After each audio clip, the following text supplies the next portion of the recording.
오늘 모세 26번째, 그래서 죄의 중에서 자유하려면 5번째 시간입니다. 본문은 사도행전 7장 22절 29절 말씀이고요. 자, 지난주에 이어서 계속 상고합니다. 집중해서 잘 깨닫기 바랍니다.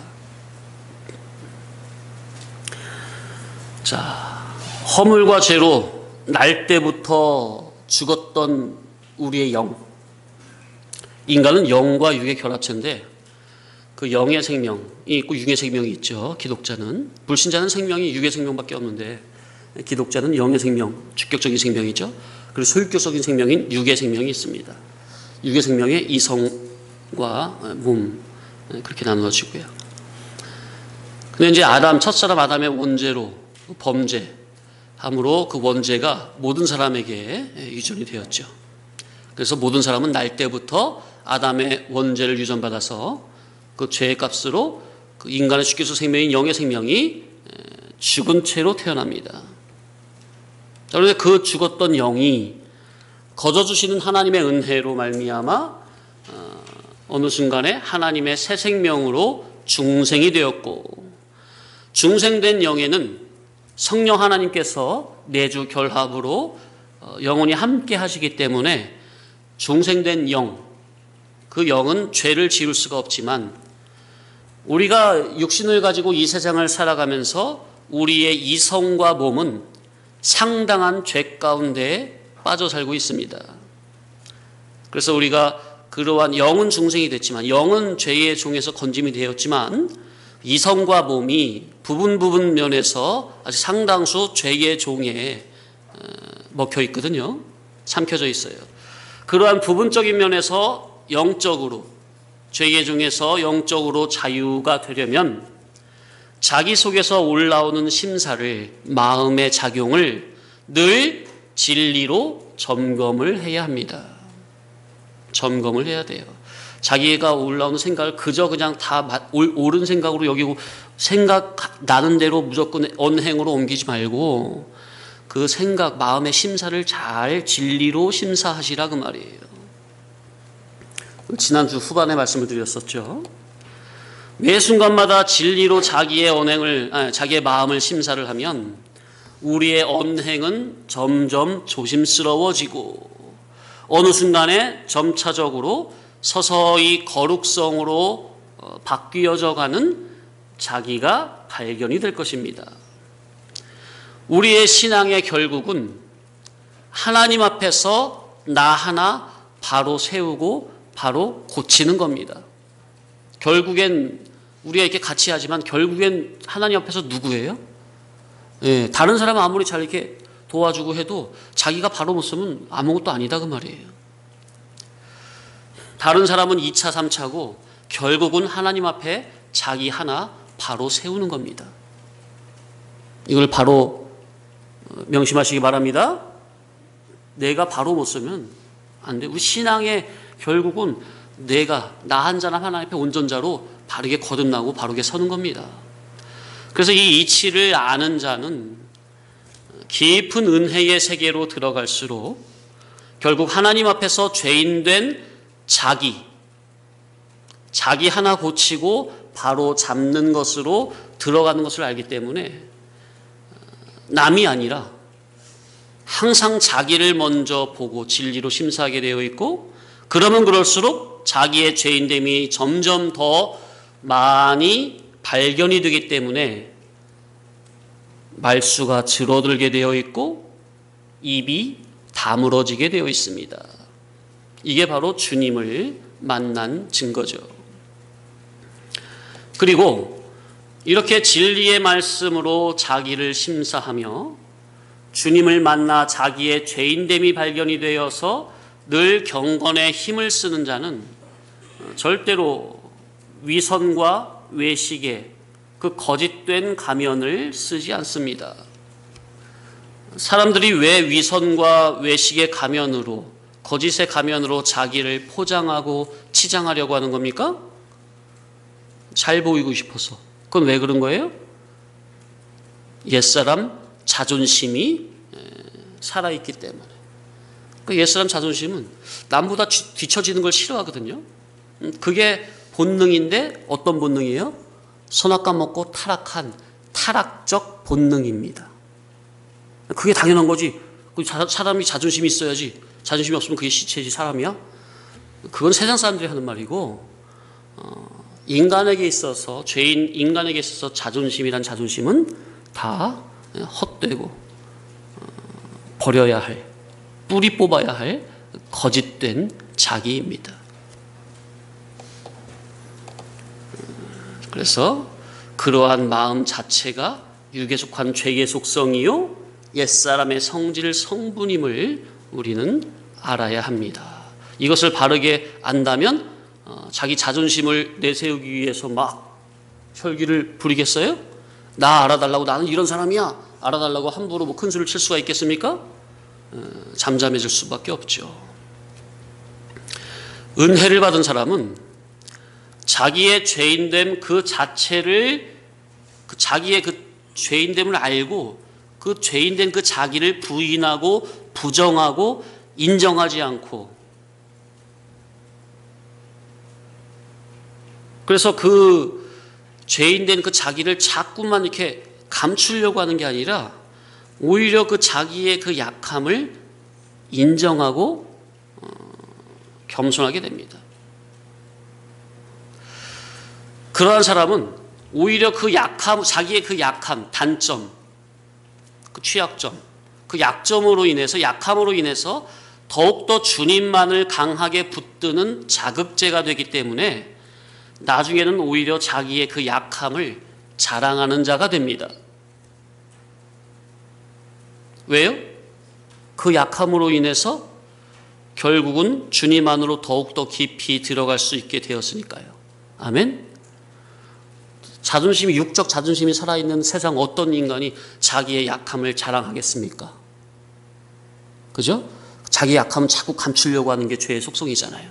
그리고 어떤 남보다 잘난 것만 자꾸 자랑하고 싶고, 그죠? 보여주고 싶고, 그러니까 위선과 외식으로 자꾸 포장을 하는 거 아닙니까? 그런데 은혜를 받은 사람은, 자기의 죄인됨, 연약함을 아는 사람은 감추려고 하는 게 아니라 그걸 솔직히 오픈하고 그것을 나중에는 자랑하게 되어 있다. 왜? 그 약함으로 말미암아 더욱더 주님 앞에 엎드리게 되어 있고 주님을 만나는 촉진제, 자극제가 되기 때문에, 그걸로 인해서 오히려 더욱더 주님 안으로 더 깊이 들어가는 그것이 되기 때문에. 그러니까 이 사람이 완전히 다른 거예요. 진리로 거듭난 은혜 받은 사람과 그렇지 아니한 육적 자존심이 그대로 살아있는 사람과는요, 이게 완전히 달라요. 겉모습만 같은 사람이지 그 속은 완전히 다른 겁니다. 그리고 그러한 겸손한 신앙은 자기의 기존적인 육적인 자존심이라는 자존심은 아무 쓸모없는 것이라는 것을 알고 그 육적인 자존심 자체를 죽이고 들어가기 때문에 절대로 남에게 잘 보이고자 위선과 외식, 거짓의 가면으로 자기를 치장하거나 포장하지 않습니다. 위선과 외식으로 자기를 포장하고 치장하고 꾸민다는 것 자체가 신앙성이 아닌 불신앙적 요소임을 깨달아야 합니다. 그래서 대화를 해보면 아는 거죠. 아, 이 사람이 자꾸 치장을 하는구나, 포장을 하는구나, 신앙을 전혀 모르구나. 종교생활은 수십 년에서 뭐 집사, 권사, 장로, 뭐 전도사님, 목사님일지는 모르지만 아, 이분이 지금 자꾸 포장을 하고 있구나. 그렇다면 이분은 아직 신앙의 신자도 모르는 거예요. 주님을 인격적으로 만나지 못했다는 증거예요. 그저 믿음 있으면 있는 대로, 없으면 없는 대로 솔직하게 하나님과 사람 앞에 자기의 연약함을 오픈하시기 바랍니다. 진리로 자유하지 못한 신앙이 자존심 싸움 하려고 하고요. 진리로 자유하지 못한 신앙이 남에게 뒤처 보이기 싫고 잘 보이고자 이런저런 외식과 위선의 가면을 쓰려고 하는 겁니다. 그래서 이 귀한 진리의 복음을 듣고 배울 기회가 주어졌을 때 부지런히 진리를 깨닫고 진리대로 순종하여 결국 진리로 자유하시기를 간절히 축원합니다. 여기까지가 지난주 후반부에 드린 말씀을 다시 상고를 해본 거고요. 계속 이어서 상고합니다.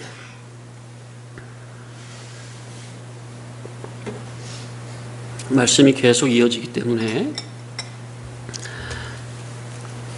자, 우리가 특히 이 진리권 안에서 신앙하는 분들이 자칫 오해하고 곡해할 수 있는 것이 이 진리의 복음을 만나 진리를 깨달아 어느 정도 자기의 지식이 진리로 전환이 되어 진리 주격으로 살고 있다고 하면 어느 순간부터 자기가 생각하고 사는 삶 자체가 다 진리라고 착각을 할 수가 있다는 겁니다. 이것이 물론 처음에는 자기의 기존적인 물질 지식이 진리를 들음으로 진리로 전환이 되고 또 그의 지식이 전환이 되면 그의 정신이 또 바뀌죠. 그의 정신이 땅에 속했던 정신이 하늘에 속한 위에 속한 진리 정신으로 충만해지고 그런 정신에 성령님께서 감화 감동으로 함께 하심으로 그가 성령님의 감화 감동 속에 늘 젖어 있다면, 그래서 그가 진리를 통해서 지식이 전환이 되어서 진리대로 살아간다면 그 전보다 진리 깨닫기 그 전보다는 많은 부분에서 진리로 사는 삶이 나올 수가 있는 거죠. 그러나 그런 상태라 해도 주님 앞에 늘 겸손한 종의 자세를 가지고 진리로 늘 자기를 먼저 돌아보는 이러한 자세가 있어야만 합니다.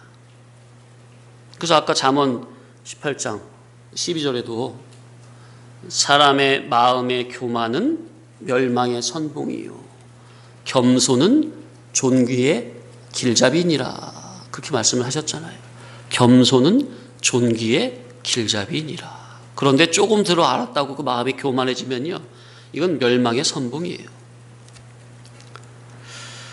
진리를 많이 배워서 많이 깨달아 알았다고 하면 어느 순간부터 자칫 자기는 잘 돌아보지 않고 고치려는 노력도 안 하고 자꾸만 진리의 잣대를 가지고 자꾸만 남만 보고 상대만 보고 비판하고 판단하고 정죄할 수가 있거든요.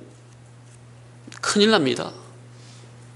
그렇게 계속하면 완전 바리새인 됩니다. 그런 신앙은 아무리 진리를 들으면서 나름대로는 진리 신앙을 한다고 하겠지만 나중에 우리 주님께 나는 너를 도무지 모르니 이 불법을 행한 자들아 나를 떠나가라, 이런 소리를 들을 수밖에 없게 되어 있습니다.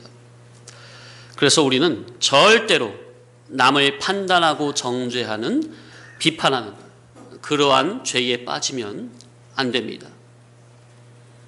자기는 돌아보지 아니고 남만 판단하고 정죄할 때 우리 주님께서 야 이놈아 그러면 너는 하고 부르신다면 유구무원이 될 수밖에 없는 겁니다.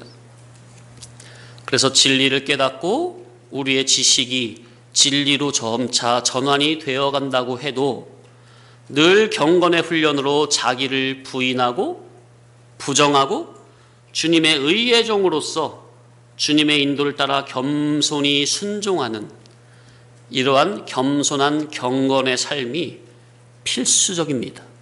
필수예요, 필수. 경건의 삶이. 자기를 날마다 부정하고 부인하고 진리만 붙잡고 겸손히 진리의 인도 따라 순종하는 이러한 겸손의 삶이 필수다. 진리를 지식적으로는 아무리 많이 깨달아 알았다 해도 자기의 삶이 실제적으로 진리를 이루기 위한 경건된 삶이 없다면, 그러한 노력이 없다면 그 자는 영적으로 죽은 자요 사망에게 먹힘이 된 자입니다. 경건의 노력이 없다면 사망에게 삼킴이 되었구나. 진리를 듣고 우리가 생활을 해도요, 우리 속에 들어있는 옛사람은 항상 죽지 않고 호시탐탐 옛사람 그 자기가 나설 기회를 엿보고 있습니다. 어디에서? 내 속에서. 내 속에서 그 옛사람 거짓자기는, 그 거짓자기가 누구라고요? 원래 자기, 원래 여러분, 제가 이렇게 살았습니다. 그 자기, 제가라고 할 때 그 자기가 누구라고요? 옛사람 자기. 자꾸 이상하게 누구지? 이상하게 남처럼 생각하지 마세요. 원래 수십평생 살아온 그 자기가 옛사람이라고요. 진리와 상관없이. 멀리 있지 않아요. 바로 자기예요. 옛사람이 누구라고요? 어디 있다고요? 바로 내 속에. 그 옛사람 자기는요, 우리가 아무리 진리를 많이 듣고 신앙을 해도요, 완전히 죽지 않고 항상 기회만 엿보고 있어요. 언제쯤 내가 확 튀어나갈까? 이 나를 통해서 언제쯤 옛사람 내가 확 주인 행세를 할 수가 있을까? 기회를 엿보고 있다는 말이에요. 그러다가 우리가 순간적으로 방심해서 순간적으로 사소한 죄를 지음으로 영감이 떨어지기라도 하면 옛사람은 그 순간, 그 찰나를 놓치지 않고 기회는 이때다 하면서 나를 통해서 주인 행세를 하려고 하는 겁니다. 그럴 때 그 옛사람은 진리를 깨닫기 전에 옛사람처럼 노골적인 육으로 튀어나오는 게 아니라 이제는 자기가 그동안 들었던 깨달은 그 진리에 부분적으로 지식이 전환이 된 그 진리 지식을 이용하여 교묘하게 옛사람이 중심이 된 속에서 진리를 이용하면서 나오는데, 그러니 옛사람이 아예 진리 깨닫기 전과 같은 아예 그냥 완전 옛사람으로 튀어나오는 게 아니라 옛사람이 내 속에서 튀어나오는데 진리라는 탈을 쓰고 교묘히 나온다 그 말이에요.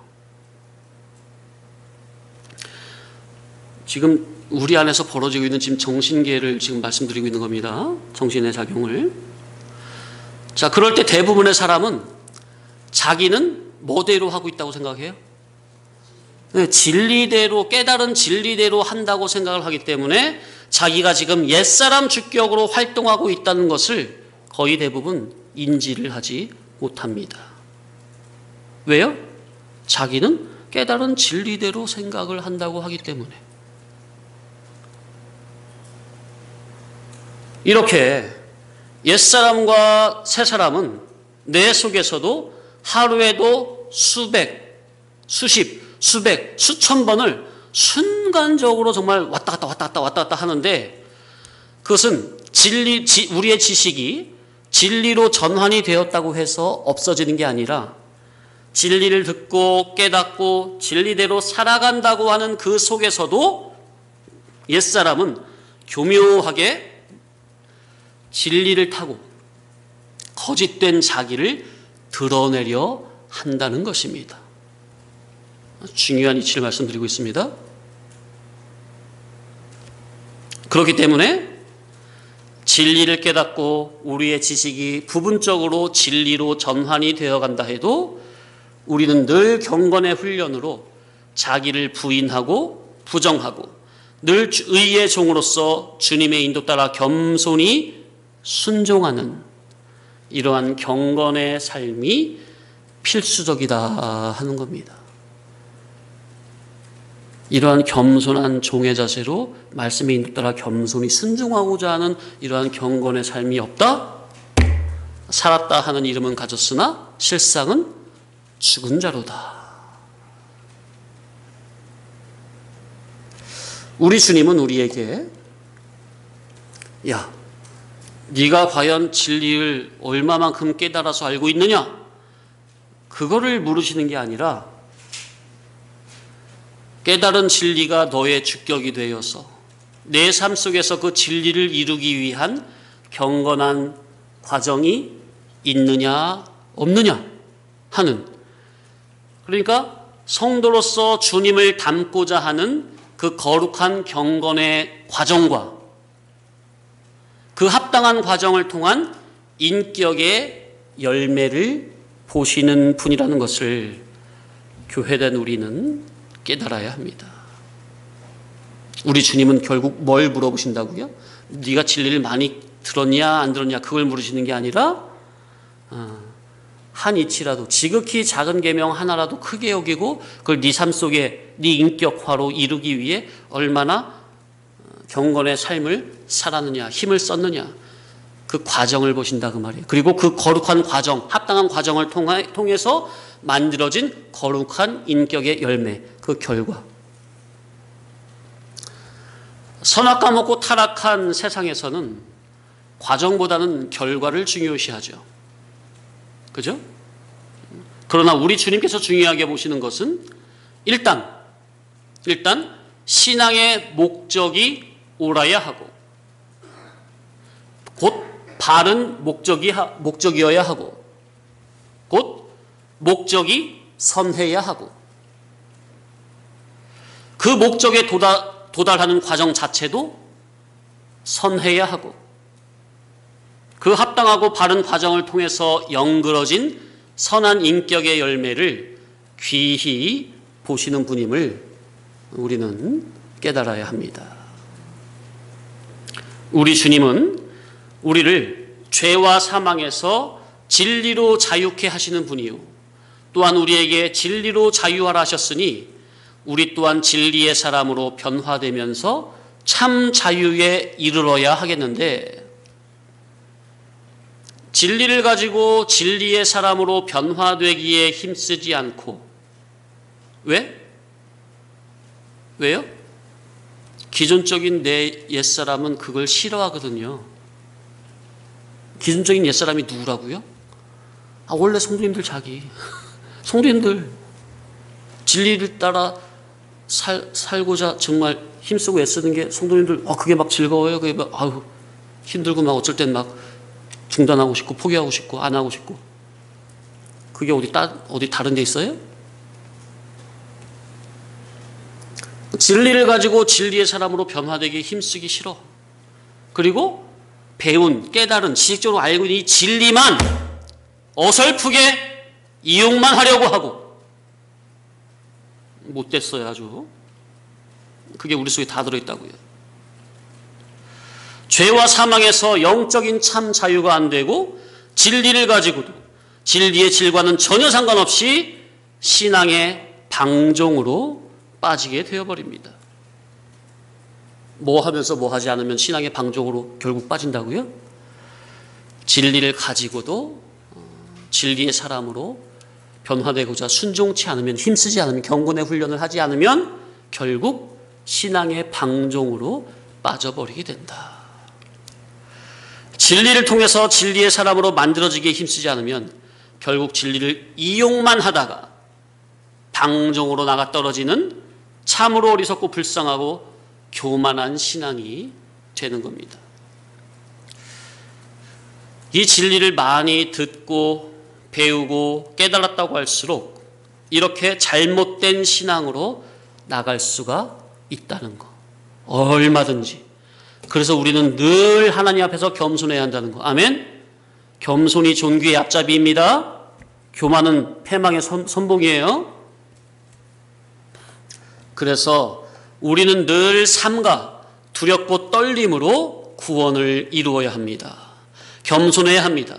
하나님과 사람 앞에서 늘 겸손해야 합니다. 자신을 낮춰야 합니다.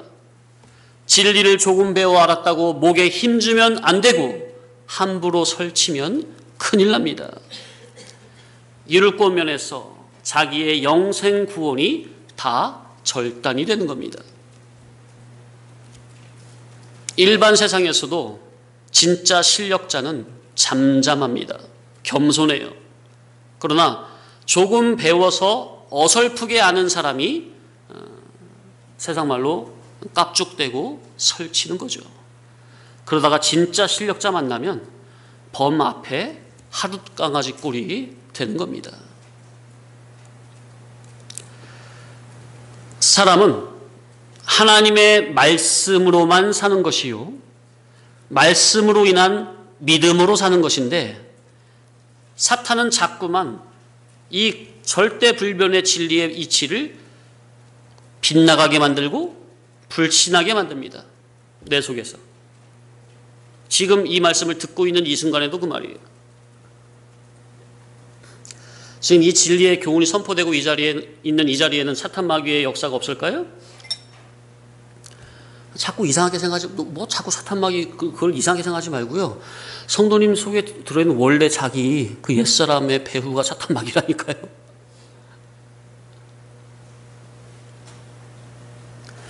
우리가 신앙을 한다 하지만 부분적으로 죄를 지으면 그 순간 죄의 종이 되는 거예요. 그렇게 죄의 종, 악령의 종이 된 그 현재 그 옛사람 자기는 자꾸만 하나님의 말씀을 불신하게 만들고 육신의 생각을 쫓게 만들고 말씀의 정도를 자꾸만 빗나가게 만듭니다. 우리가 부분적으로 죄의 종, 악령의 종이 되면 되는 이만큼 옳은 진리의 말씀, 그 정도를 쫓지 않고 자꾸만 정도가 아닌 샛길, 다른 길, 담벼락의 개구멍을 타려고 합니다. 죄의 속성이 그래요.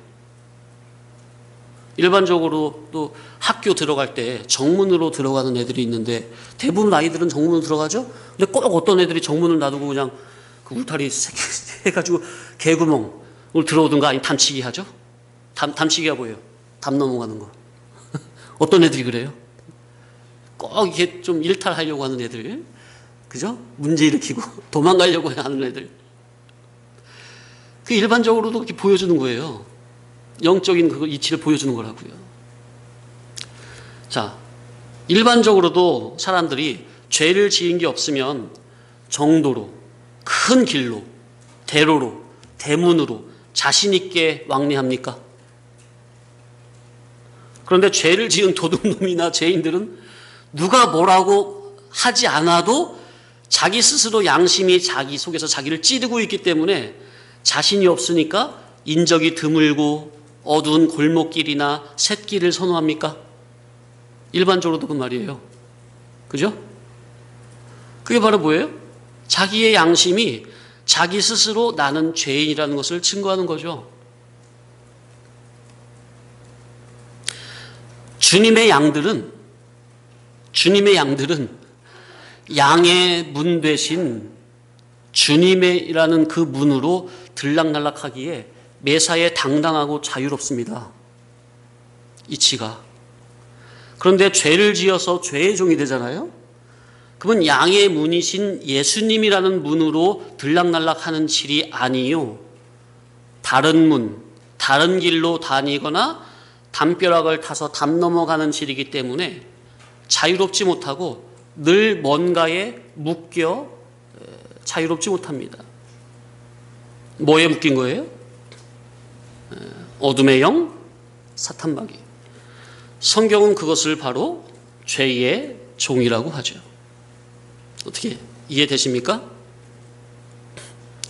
우리가 진리를 알면 알수록, 진리를 배우면 배울수록 율법을, 하나님의 말씀 율법을 외모가 아닌 참으로 지키는 자가 됩니다.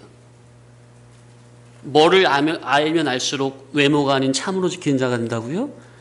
예, 진리를 깨달아가면 깨달아져 갈수록, 인격적으로 깊이 진리 안으로 들어가면 들어갈수록 율법을 외모로가 아닌 참으로 지키는 자가 됩니다. 왜 이런 말씀을 드리느냐? 진리를 깨달았다고 율법을 우습게 여기고 자기는 진리를 많이 깨달아서 진리로 자유한다고 함부로 나댔다가는 정말로 이건 하나님 앞에서 방종한 자가 되기 때문에 그래요. 우리가 하나님의 말씀 안으로 인격적으로 깊이 들어가면 들어갈수록 율법이 얼마나 소중한지 모릅니다. 율법이 없으면 우리가 천국에 합당한 사람으로, 거룩한 사람으로, 온전자로 거듭나질 수가 없어요. 빚어질 수가 없어요. 그래서 하나님을 사랑하는 자는 그분의 말씀을 사랑하고 그 말씀의 뜻을 이루기 위해 힘을 쓰게 되는 겁니다. 하나님의 말씀 율법 안에는 그분의 거룩한 의사성이 계시로 감추어져 있죠. 자, 율법 안에는 그분의 거룩한 뜻, 진리, 복음이 드러나 있다고요? 계시로 감춰져 있다고요? 예, 그렇기 때문에 이거는 영의 눈이 아니면, 성령님의 영감이 아니면 이게 절대로 발견이 안 되는 거예요. 하나님을 사랑하는 자는 율법 안에 감추인 하나님의 은밀 계시를 바로 깨달아 그 은밀한 뜻, 진리를 자기 속에 이루기 위해 힘을 쓰는 자입니다. 바로 그 자가 하나님을 사랑하는 자입니다. 말로만 나는 하나님을 사랑한다, 사랑한다. 아무 소용없어요. 하나님 안 속습니다. 그 말 듣고. 진정으로 하나님을 사랑하는 자는 성경 안에 감추인, 율법 안에 감추인 하나님의 은밀한 계시, 천국 보화를, 하늘의 보화를 영의 눈으로 발견하여 그 발견한 보화를 자기 속에 이루기 위해 몸과 마음과 재산, 물질을 다 바쳐서 투자하는 자예요. 예수님께서는 마태복음 23장 23절, 쉽죠? 마태복음 23장 23절.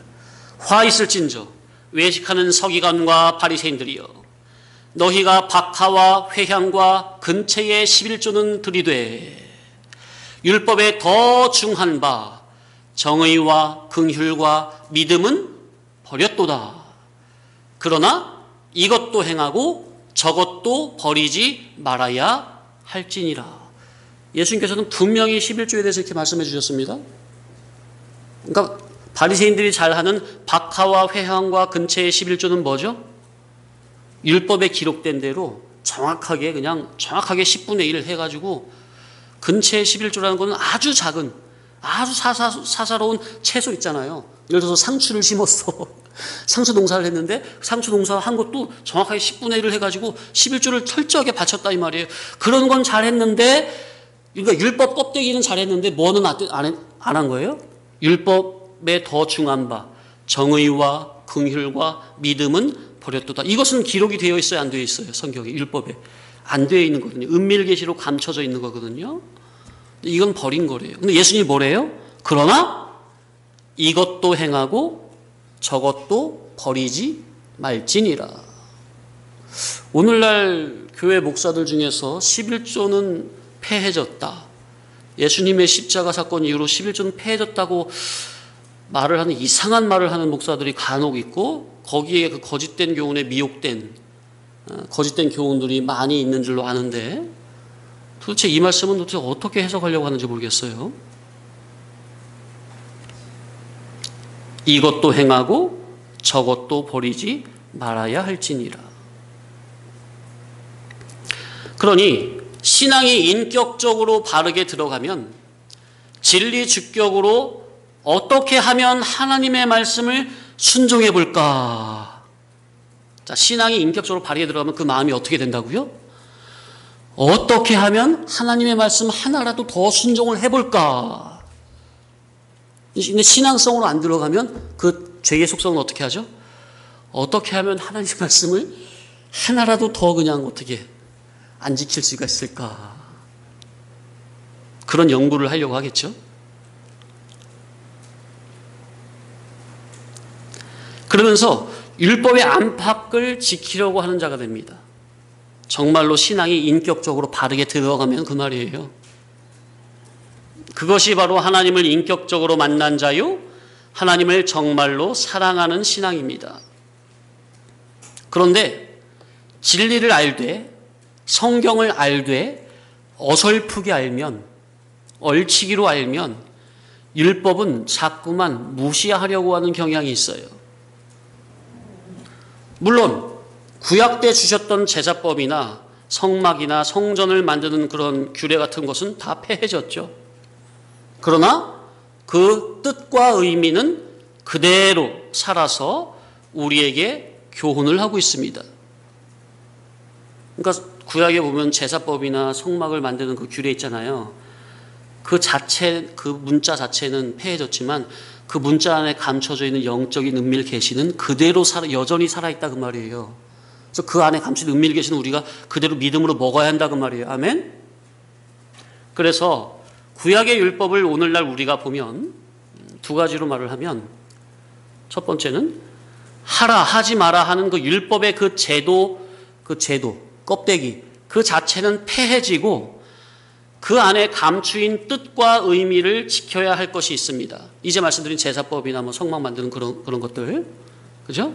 또 제사장 옷 같은 거 만드는 거, 그 자체는 폐해졌지만 그 안에 뜻과 의미는 그대로 살아 있습니다. 그걸 지켜야 될 것이 있고, 두 번째는 하나님께서 주신 언약의 말씀 율법을 행동으로도 그대로 지키면서 그 안에 뜻과 의미를 지켜야 할 것도 있습니다. 어떻게 이해되세요? 첫 번째는 뭐라고요? 껍데기 자체는 폐해지고 그 안에 뜻과 의미만 지켜야 될 율법이 있고요. 두 번째는 구약의 그 율법, 구약이 준 그 율법을 행동적으로도 그대로 지켜 행하면서 그 안에 뜻과 의미를 지켜야 할 것도 있다 그 말이에요. 이제 두 번째로 말씀드린 이 대표가 바로 뭐예요? 두 번째로 말씀드린 이 대표적인 것이 바로 따라합시다. 십계명. 이것은 행동적으로도 그대로 지켜 행하면서 그 안에 계시된 영적인 뜻과 의미도 지켜 행해야만 하는 겁니다. 그런 십계명을 우습게 알고 대수롭지 않게 여기면 큰일 납니다. 자기가 망해요. 자기 신앙 인격이 망하는 지름길입니다. 하나님의 율법인 십계명을 우습게 여기면 자기 신앙의 인격이 망하는 지름길이라는 거. 십계명은 그 표면 액면의 언약을 그대로 지키면서 그 안에 계시된 뜻과 의미도 지켜야만 하는 겁니다. 자, 십계명 중에 제4계명이 뭐죠? 예? 찾아봐야 돼요? 4계명이 뭐예요? 따라합시다. 안식일을 기억하여 거룩히 지키라. 자, 신약에는 안식일을 예수님이 부활하신 주의 날, 주일로 지키고 있죠. 그래서 제가 늘 말씀드리는 게 주의 날, 주일을 준비하라고 하는 겁니다. 주일에 은혜 받기 위해서 미리 준비를 하셔야 합니다. 주일에 은혜 받기 위해서 특히 토요일 저녁이 오기 전까지 미리 주일에 쓸 것을 준비해 두고, 또 예배 때 맑은 정신으로 말씀의 은혜를 받기 위해서 토요일에는 잠도 일찍 청하고, 그렇게 주일에 은혜 받기를 사모하는 마음으로 준비하는 그 마음 자체가 신앙성에서 오는 마음이요, 주님을 사랑하고 주님이 말씀하신 주일을 거룩히 지키고자 하는 경건한 마음에서 오는 것이니, 하나님은 이미 그러한 마음을 기뻐하시고 그러한 마음 자체가 이미 하나님으로부터 복을 받은 것이요, 이미. 아멘? 그러니까 주일날 은혜 받기 위해서 미리 준비하는 그 마음성 자체가 신앙성이니 하나님은 그 마음을 이미 기뻐하시고 이미 복을 주셨다고 말이에요, 그 사람 속에. 또한 그렇게 주일을 준비하는 그러한 자에게 주일날, 주의 날 하늘의 신령한 복을 내려주시려고 또한 예비를 하고 계시는 거다 그 말입니다. 아멘? 그런 마음으로 한번 그렇게 주일을 준비해 보세요. 그러면 하나님께서 주일에 반드시 큰 은혜를 주시는 겁니다. 제가 드린 지금 이 말씀은 주일날 뭣도 하지 말고, 뭐도 사지 말고, 뭐도 사 먹지 말고, 어디도 가지 말고 하루 종일 집에서 가만히 있어서 말씀 묵상하고 이렇게 율법적 행위를 강조하는 게 아닙니다. 그걸 말하는 게 아니에요. 하나님을 사랑하는 마음으로 주의 날 예배를 통해서 하나님의 진리의 복음으로 은혜를 받고자 미리미리 준비하는 그 준비성, 그 마음을 말하는 겁니다. 사람이 살면서 얼마든지 예상치 못한 일이 갑자기 생기거나 급한 일이 생기거나 그럴 때도 있는 거죠. 그러나 제가 말씀드린 것은 평소에 그 말이요. 평소에. 주일을 미리 준비하면 주일날 뭐 안 사도 되잖아요. 그죠? 그런데 주일을 준비하지 않으면 꼭 주일에 뭘 살 일이 생긴다니까요? 아니 혹시 성도님들은 이제 말씀드린 이런 차원도 아니고 아예 평일에 시간이 없어서 마음껏 하지 못했던 일들을 주일에 마음껏 돈 쓰고 세상 여기저기 누리고 하는 식입니까? 맛있는 건 막 사 먹으러 다니고? 하나님의 자녀요 천국 백성된 자로서 그리고 이 귀한 진리의 복음을 배우고 따르는 성도로서 그러한 수준이라면 안 됩니다. 돌이키고 회개하셔야 돼요. 주일을 미리 준비하시라는 거. 갑자기 급한 일이나 예기치 못한 일이 생겨서 미리 준비치 못했을 때는 어쩔 수 없는 경우도 있지만 그런 경우는 별로 없습니다. 대부분은 우리가 주일의 중요성을 잘 이해하지 못한 속에서 주일을 그냥 단순한 공휴일처럼 대수롭지 않게 여기고 함부로 대하는 경우가 대부분 아닙니까? 그래서 그런 부분에서 하나님을 사랑하는 마음에서 또 주일날 은혜를 온전히 받고자 하는 마음에서 미리 주일을 준비하는 정신으로 산다면 그것이 바로 안식일을 기억하여 거룩히 지키는 자세가 되는 것이죠. 자, 그런데 몰라요. 저는 구약의 율법은 예수님이 십자가상에서 다 폐하셨으니까 주일이고 뭐고 제 마음대로 살겠습니다. 그런다면 그러한 생각 자체가 새 사람 주격에서 오는 생각일까요? 기존적인 옛사람에서 나오는 육신의 생각일까요? 옛사람이 주격이 되어서 이래저래 율법은 귀찮으니까 내 마음대로 하겠다는 식이라면 그게 과연 하나님의 말씀의 깊이를 바로 인격적으로 깨달은 겸손한 종의 신앙이라고 할 수 있을까요? 자기가 주인이지.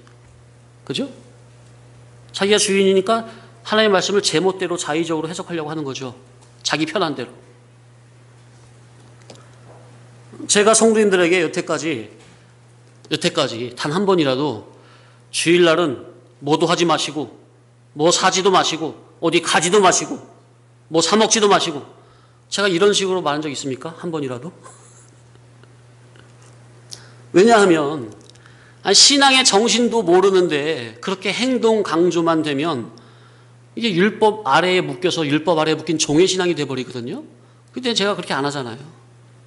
그러나 제가 말씀을 전하는 그 진리 정신의 사상이 마음에서 성도님 마음에서 느껴져서 인간 자기의 연약성을 잘 알고 하나님의 말씀에 자기를 쳐서 복종시키고자 하는 그러한 진리의 종의 겸손한 자세로 살고자 하면 자원하는 심령으로 안식일을 기억하여 거룩히 지키고자 하는 그러한 것이 은연중에 행동으로도 순종이 나오게 되어 있습니다. 이해되세요? 예. 자, 그래서 안식일을 기억하여 거룩히 지키고자 하는, 그래서 말씀의 그 정신을 알고 거룩히 지키고자 하는 그러한 사람은 그 윗계명인 1에서 3계명은 자동으로 지켜지는 거예요. 자동으로. 맞죠? 그리고 안식일을 기억하여 거룩히 지키는 그 정신으로 살면요, 나머지 5계명에서 10계명까지인 인인 간의 관계성에서 지켜야 될 그 계명도 기독자는 잘 지키게 되어 있습니다. 무슨 말이냐 하면 안식일을 기억하여 거룩히 지키고자 하는 그것이 그냥 율법으로 하는 거예요. 하나님을 사랑하니까 그분의 말씀의 뜻을 아니까 인격적으로 감사해서 자원하는 심령으로 지키려고 하는 마음이에요. 그러한 신앙은 그렇게 하나님을 사랑하는 자는 인간 관계성에서도 정도로서 하게 되어 있다 그 말이에요. 정도. 근데 그걸 무시하면 큰일 납니다. 신앙의 인격이 바르게 못 서고 무너져 버릴 수가 있어요. 사탄 마귀는 바로 그것을 노리고 있습니다. 우리의 신앙 인격이 무너지는 것을. 모든 하나님의 말씀이 다 그러하지만 10계명을 가만히 보면 그 10가지 계명 중에 하나라도 우습게 여기는 질이잖아요, 자기가. 예? 10가지 중에 어느 하나라도 우습게 여기는 질이라면 나머지 9도 다 우습게 여기는 질이 되어버립니다. 이미 그렇게 여길 수도 있고요. 열에 7, 열에 8, 열에 9은 잘 지키는 것 같은데 나머지 다른 하나나 둘은 혹은 셋은 대충 여기거나 우습게 여기거나 그런다? 그러면 자기가 그나마 잘 지키고 있다고 하는 7, 8, 9 그것까지도 제대로 지키는 질이 아니라는 것을 알 수가 있습니다. 지금 드린 이 말씀을 잘 생각을 해보세요. 하나님의 말씀은 따로따로가 아니에요. 신앙 인격이 다 인격과 사상이 연결되어 있어요. 10계명을 우습게 여기고 예수 믿어 천국 백성 되었으니 이제는 내 마음대로 죄악의 낙을 누리며 살다가 나중에 회개하면 되지? 큰일 납니다. 하나님 무서운지 몰라서 그러는 겁니다. 그런 막가파의 생각을 한다면 하나님께서는 이 세상에서 지옥의 무서운 맛을 톡톡히 보게 하시는 겁니다. 지옥의 무서운 맛을 어떻게 보게 하시는 거예요? 이미 하나님의 말씀을 어기고 있는 그 사람의 심령이 이미 지옥이에요. 이미. 맞습니까? 어떤 지옥 같은 사건이 환경이 오기 전에 이미 하나님 말씀을 불순종으로 들어간 그 사람의 심령이 이미 지옥이라고요.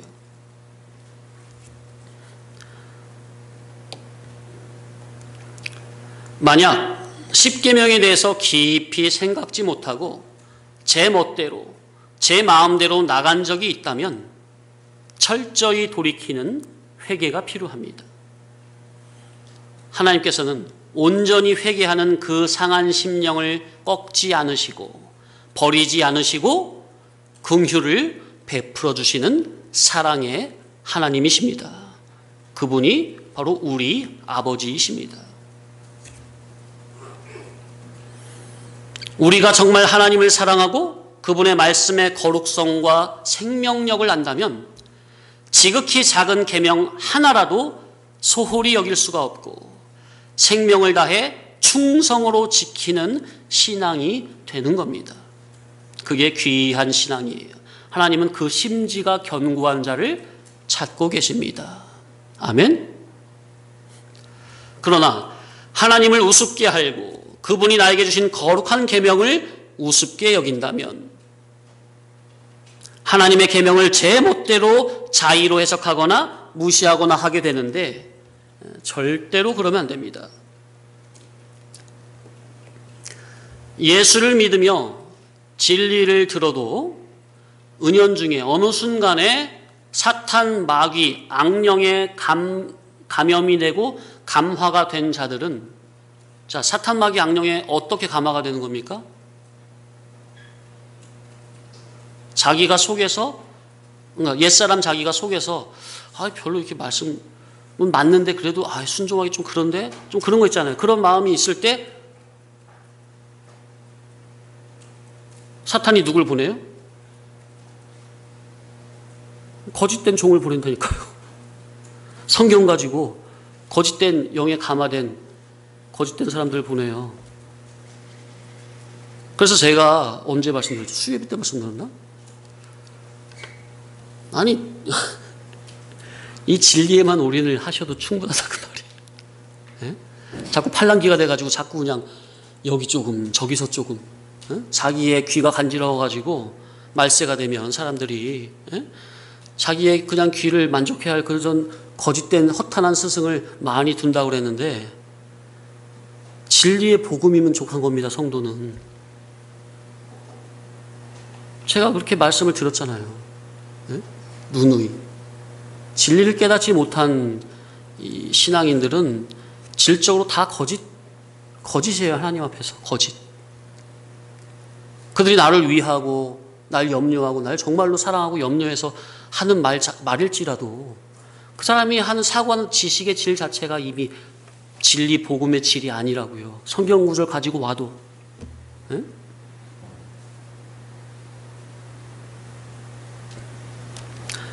그렇게 감염이 돼요, 우리가 정신 못 차리면. 그리고 내 안에서 말씀은 맞는데 말씀대로 순종하기 힘들고, 그럼 힘들다는 것은 뭐죠? 그 반대로, 반작용으로 옛사람 중심으로 살고 싶은 마음이 있다는 거죠. 크다는 거죠. 다 있는 거예요, 그런 작용이 우리 속에.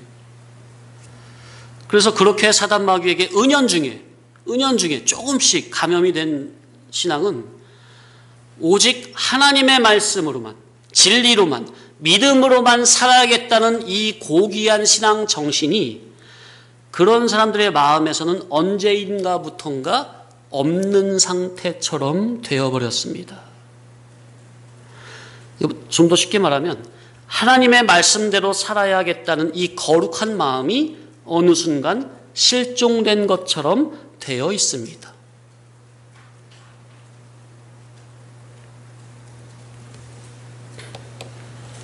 이런 말씀을 들으면 그래, 내가 그러면 안 되지. 돌이키고 회개해서 하나님이 기뻐하시는 정도의 바른 정도로 가야지. 이런 생각이 되면서 돌이키려고 해야 할 텐데 말씀은 맞는데 지금 와서 어떻게 다시 돌이키기도 뭐하고, 에이 나도 잘 모르겠다. 그냥 되는 대로 갈 때까지 가보자. 그런다면 어떻게 되는 겁니까? 믿음의 분명한 목적도 없고 확실한 구원의 목적도 없이 그저 죄에 빠져 하루하루 그저 내 속에 죄가 이끄는 대로. 죄가 어디에서 이끌어요? 앞에, 네? 내 속에서 죄가 이끄는 대로 그냥 그렇게 되어지는 대로 사라지는 대로 그냥 그렇게 죄의 종으로 사는 겁니다. 성도님들 집중해서 잘 들으세요. 정말 우리의 속을 이면저면 살피고 정말 철저하게 보고 회개케 하는 교훈입니다. 1인격의 영육 결합체인 사람은 작은 죄든 큰 죄든 어떤 죄든 죄를 지으면 죄를 짓는 그 순간부터 영적으로 죄의 종이 되어버립니다. 예? 뭐 죄는 봐주지 않아요. 넌 작은 죄 졌으니까 봐줄게. 너 다음부터 내 종 되라. 그게 그런 여지를 안 둔다고요. 지극히 작은 죄든 어떤 행동죄든 자기 마음에서 일어나는 어떤 그런 죄든 일단 죄를 짓잖아요. 그럼 그 순간 영적으로 죄의 종이 돼버리는데 죄의 종이 된 자는 자기의 주인이 누구예요? 죄, 사단 마귀. 자기의 주인인 죄가 시키는 대로 더욱더 그러한 죄를 반복하며 살 수밖에 없는 그야말로 죄의 종이 되어버립니다. 이게 악순환이죠. 그냥 그렇게 죄 속에서 자연스럽게 죄와 자기가 하나로 죄인으로 사는 겁니다. 마치 생명 없는 그림자나 꼭두각시 인형과 같이요. 꼭두각시 인형. 혼자 움직일 수 있어요? 아니면 이렇게 조종하는 대로 움직이는 거예요? 꼭두각시 인형. 조종하는 대로 움직이죠? 누가 조종한다고요? 자기의 주인인 죄가.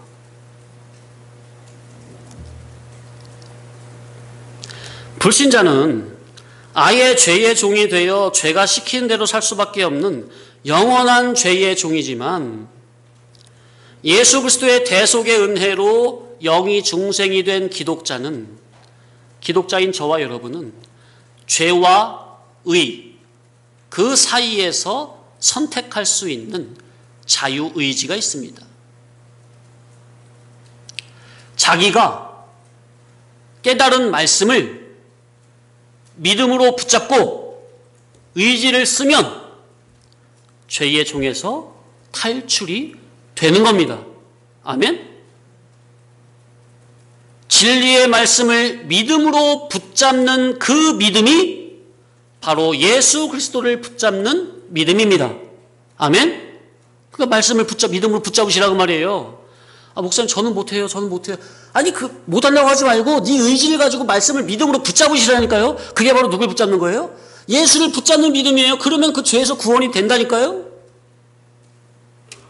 누구든지 그 어떠한 죄에 빠져있는 죄인이라도 예수 그리스도를 붙잡고 주여 나를 이 죄악에서 구원하소서, 이 사망의 문에서 나를 건지소서 간절히 외치면 우리 주님은 그런 자의 외침을 들으시고 죄악의 물에서 사망의 물에서 구원해 주시는 사랑의 하나님이심을 믿어야 합니다. 아멘. 사람은 말씀을 맺습니다. 사람은 죄악의 낙으로 사는 존재가 아니라 세상이 주는 유흥으로 사는 존재가 아니라 사탄, 마귀, 악령, 귀신에 붙들려서 죄의 종으로 살아가야 할 존재가 아니라 죄의 종이 되어서 죄가 시키는 대로 영원히 죄를 지으며 살아가야 할 자가 아니라 오직 하나님의 말씀으로만 사는 존재입니다. 하나님의 말씀을 믿는 그 믿음으로만 진정한 참된 자유를 누릴 수 있는 존재입니다. 아멘? 그런데 이 사탄, 마귀, 귀신, 악령은, 내 안의 옛사람은 자꾸 이제 말씀드린 이 대전제 진리를 불신하게 만들어요. 빗나가게 만듭니다. 믿지 못하게 해요. 꼭 눈에 보여야 믿게 합니다. 자, 영의 세계는, 믿음의 세계는 눈에 보이는 게 아니잖아요.